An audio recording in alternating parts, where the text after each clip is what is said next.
Hello and welcome everyone. So we are back with our daily current affairs analysis through multiple choice questions. So this will be the analysis of 8th of July 2020. So let's get started. So we have the first question as countering America's adversaries through Sanctions Act or CAATSA that aims at taking punitive measures against which of the following countries? So the options are Iran, Cuba, China, Russia and North Korea. So we have to choose the correct codes given below. So the options are 1 and 4, all except 2 and 5, all except 2 and 3 or all of the above. So Iran, Russia and North Korea are the countries against whom the CAATSA is implemented. So the correct option will be C, all except 2 and 3. So let's see what is CAATSA. So, the Countering America's Adversaries Through Sanctions Act, CAATSA of United States of America aims at taking punitive measures against Russia, Iran and North Korea. So, the act primarily deals with sanctions on the Russian oil and gas industry, defense and security sector and financial institutions in the backdrop of its military intervention in Ukraine and its alleged meddling in the 2016 US presidential elections. The act empowers the US president to impose at least 5 of 12 listed sanctions enumerated in the section 235 on persons engaged in a significant transaction with the Russian defense and intelligence sectors. So, how this will affect India? So, third statement কোৱা হৈছে যে ৰাছিয়াৰ লগত যি কাণ্ট্ৰিয়ে defence বা intelligence সেক্টৰত deal কৰিব তেওঁলোককো কাটছাৰ আন্ডাৰত USA sanction লগাব পাৰে so recently India is indulged with various defense deal with Russia কিন্তু আগতে কি হৈছিল ইন্ডিয়াৰ ওপৰত কাটছাৰ আন্ডাৰত sanction আনা হোৱা নাছিল কাৰণ ইন্ডিয়া ৰাছিয়াৰ পৰা যিখিনি ডিফেন্স ইকুইপমেন্ট লব হেখিনি ইন্ডিয়াই প্ৰাইমাৰিলি ইউজ কৰিব পাকিস্তান বা চাইনাৰ এগেইনষ্টত so যেহেতু চাইনা ইন্ডিয়া আৰু ইউএছৰ কমন এনিমি হয় সেই কাৰণে এই একখনৰ আন্ডাৰত ইন্ডিয়াক স্যাংশন লগোৱা হোৱা নাছিল কিন্তু 2020 যিখিনি প্ৰভিজন অনা হৈছে তাত ইন্ডিয়াক এই একখনৰ আন্ডাৰত এক্সাম কৰা হোৱা নাই ইন্ডিয়াও ইনক্লুড হৈ আছে so it will impact India's relation with Russia so moving to the next question we have which of the following is India's largest butterfly according to the recent research so the options are blue mormon, dark blue tiger, golden birdwing or Malabar banded peacock. So the correct option will be C, golden birdwing. So let's see what it is. So a Himalayan butterfly named golden birdwing is India's largest butterfly. আগতে কি হৈছিল এটা unknown species আছিল যাক ইন্ডিয়াৰ সবচেয়ে ডাঙৰ butterfly বুলি ধৰা হৈছিল এটো আছিল 88 years আগত so golden birdwing to ki sailo so what is golden birdwing with a wingspan of 194 millimeter the female of the species is marginally larger than the southern birdwing which is of 190 millimeter aru di kune bisari paisile to brigadier William Harry Evans a British military officer and leptoprist aru etu poa hoisil kite 1932 the male golden birdwing which is also called Troit's acus is much smaller of 106 millimeter of wingspan. So moving to the next question we have consider the following statements plague is caused by the bacteria found in small mammals and their fleas then plague is only transmitted between animals and humans through direct contact so we have to choose the correct statements so the options are 1 only, 2 only, both 1 and 2, neither 1 nor 2. So among the given statements, the second statement is not correct. So the correct answer will be A, 1 only. Let's see why. So plague is caused by the bacteria Yersinia pestis usually found in small mammals and their fleas. There are two main clinical forms of plague infection. They are bubonic and pneumonic. So bubonic plague is the most common form and is characterized by painful, swollen limb, knots or buboes. So, it is transmitted between animals and humans by the bite of infected fleas, direct contact with the infected tissues, and inhalation of infected respiratory droplets. So, hence the second statement is not correct because it can affect directly or indirectly. So, plague can be a very severe disease in people with a case fatality ratio of 30% to 60% for the bubonic type, and is always fatal pneumonic kind of when left untreated. So moving to the next question we have, which of the following islands is in the South China Sea? Scarborough Shoal, Pratas Island, Kuril Islands. So we have to choose the correct code.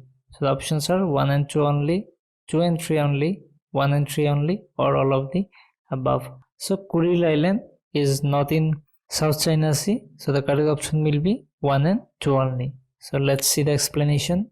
Pratas Islands, also known as the Tungsha or Dongsha Islands, are 3 atolls. Atolls mane hol the ring type shape. So island konor shape to hobo ring type. So which are the 3 atolls? Pratas Atoll, North Vereker Atoll, and South Vereker Atoll in the north of the South China Sea. Then Scarborough Shoal is a disputed territory claimed by the Republic of Philippines, Republic of China, and Taiwan in the South China Sea. Kuril Island, also known in Japan as the Northern Territories, are a disputed territory between Japan and Russia. The Kuril Islands is a volcanic archipelago in Russia's Sakhalin Oblast, stretching from Hokkaido, Japan to Kamchatka, Russia, separating the Sea of Okhotsk from the North Pacific Ocean. So if we look at the map, the location of the islands will be clear. So moving to the next question we have. So consider the following statements regarding the multiple independently targetable re-entry vehicle or MIRV.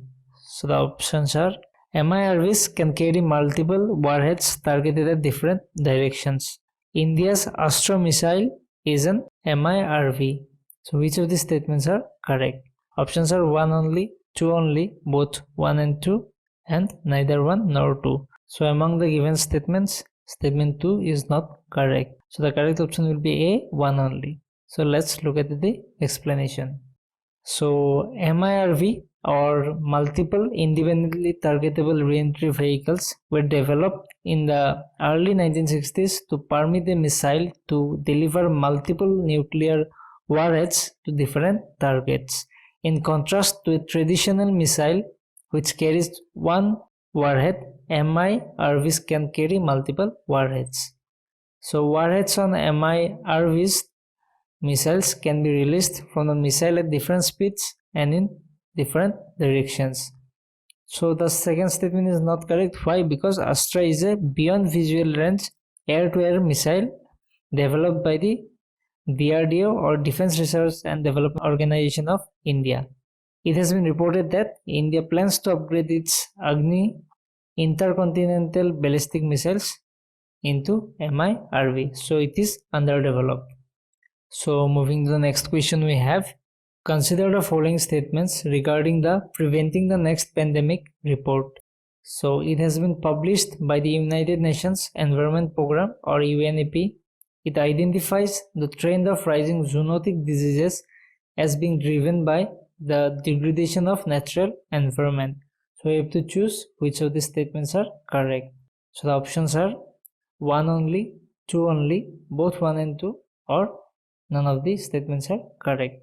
So the correct option will be C, both 1 and 2. Let's look at the explanation. So the Preventing the Next Pandemic Zoonotic Diseases and How to Break the Chain of Transmission report is a joint effort by the United Nations Environment Programme and the International Livestock Research Institute or ILRI. So its major observations are: COVID-19 is just one example of the rising trend of diseases from Ebola to MERS to West Nile and Rift Valley fevers caused by viruses that have jumped from animal host into the human population. It identifies One Health as the optimal way to prevent and respond to future pandemics.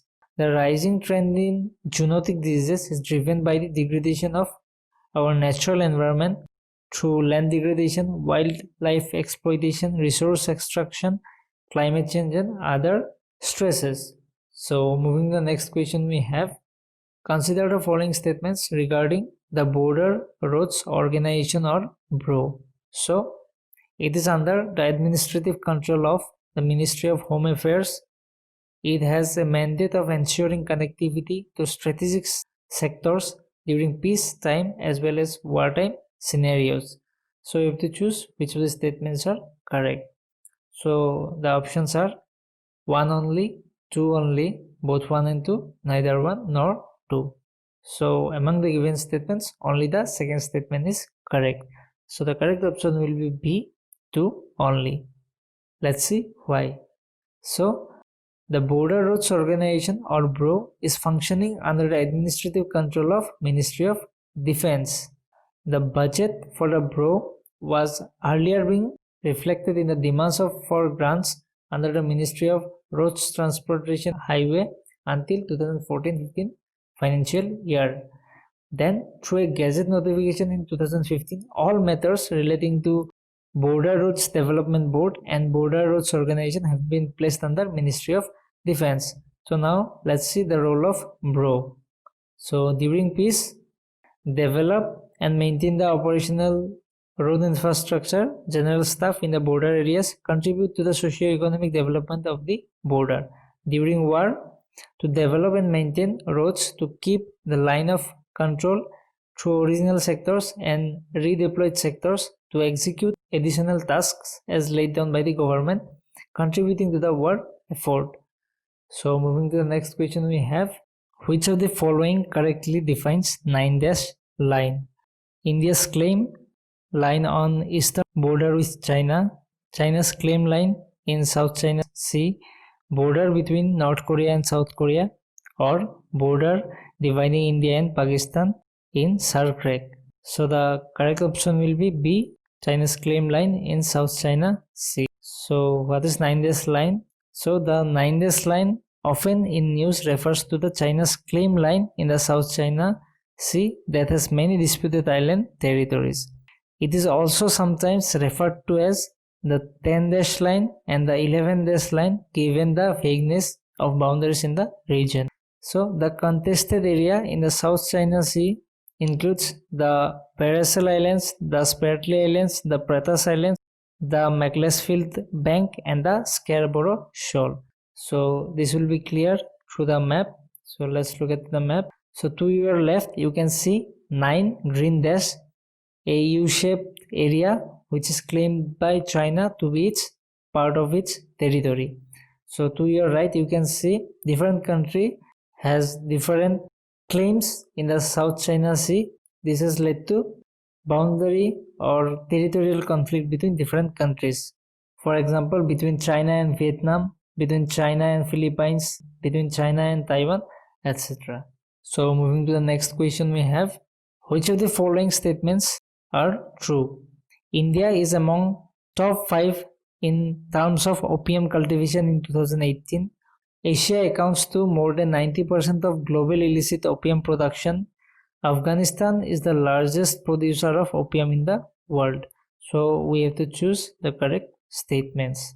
So the options are 3 only, 2 and 3, 1 and 2, or 1, 2 and 3. So among the given statements, statement 1 is not correct. So D will be the correct option. So let's look at the explanation. So opium is illicitly produced in about 50 countries. However, close to 97% of the total global production of opium in the past 5 years came from only 3 countries, among which 84% in Afghanistan, 7% in Myanmar, and Mexico accounts for 6%. So India is in top 5, that is 4th position to be specific, in terms of seizure of opium, not in production, in 2018. So the first statement is incorrect. Asia is host to more than 90% of global illicit opium production, and the world's largest consumption market for opiates. So moving to the next question we have, with reference to the public-private partnership models, consider the following statements. In the case of hybrid annuity model, the central government bears 60% of the project cost. Under the engineering, procurement and construction model, the cost is completely borne by the government. So we have to choose the correct statements. So the options are 1 only, 2 only, both 1 and 2, or none of the above. So the first statement is not correct, therefore the correct answer will be B, 2 only. So let's see why. So this is in news because recently the NHAI or National Highway Authority of India has decided to undertake performance assessment and ranking of the highways in the country. So apart from the overall ranking of all the corridors, separate ranking for BOT, that is build operate transfer, HAM, that is hybrid annuity model, and EPC, that is engineering, procurement and construction projects will also be done. So let's see what these are. So BOT is a conventional PPP model in which a private partner is responsible to design, build and operate during the contracted period and transfer to the public sector. So what is HAM? In case of HAM, the central government bears 40% of the project cost and the remaining amount is arranged by the developer. So it is 40%, not 60%. So under EPC model, the cost is completely borne by the government. So that's it for today. Hope you like the video. If you like the video, please share it and subscribe to our channel so that you can get timely update of our videos. Meet you in the next videos. Thank you.